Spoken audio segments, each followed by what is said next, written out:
From our last video about source transformations, we know if we want to analyze the component RL, whether that be the current, the voltage, or the power, we are able to use source transformations to collapse this circuit to this circuit down below, where we just have one voltage source, one resistor, and then our load resistor right here. Now, there's another trick that we can use called a Thevenin equivalent circuit. And we can use this Thevenin equivalent circuit technique if we have a linear network. So if we have voltage sources, current sources, and resistors, then we can use this approach. Or we can also arrive at a similar circuit where we have a voltage source, a resistor, and then our load resistance. Now, to do that, we have three steps that we can follow. First, we disconnect the element that we're looking at. So in this case, it would be RL, and we find the voltage over it. So we would just find the voltage over these two terminals right here. And that will allow us to find our Thevenin voltage, or VTH.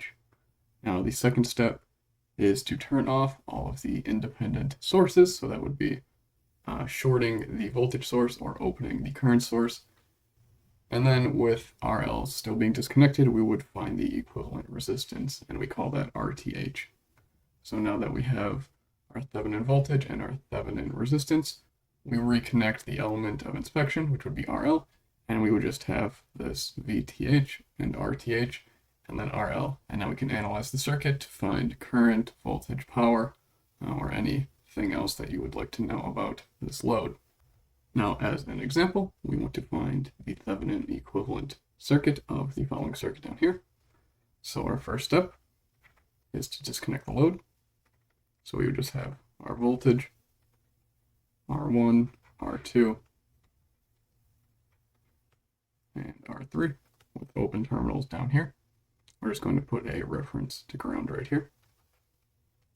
Now, to find the voltage over that element that was disconnected, we simply apply a voltage divider. So we would have VTH, we label that like this. That's just equal to V times R2 over R1 plus R2. And just recall that no current goes through R3. Now for step 2, we just short that voltage source or turn it off.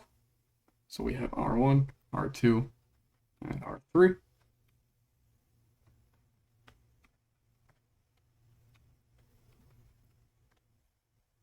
And if we look at the circuit going in this way, we can simplify that just as one resistor that is equal to R3 plus the parallel combination of R1 and R2. And we're going to call that RTH, or our Thevenin resistance. Now, step 3, we just have VTH and RTH,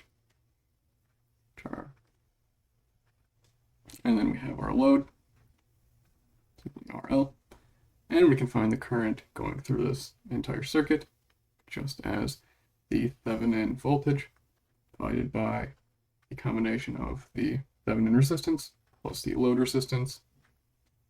Or we can find the voltage simply being equal to VTH times our load divided by our Thevenin resistance plus our load resistance. And from these, we can multiply them together to find power. So with the circuit above, we can use source transformations, or we can use this Thevenin equivalent technique. Both are valid. And determining which one is better for this circuit, particularly, either one seems to be fine. But if we start adding more components, like a resistor here, and then we have a resistor coming down here, and then we can toss a resistor right there, source transformations get a little bit hard to do, if not impossible to do. So this is where the Thevenin equivalent technique really plays out nicely.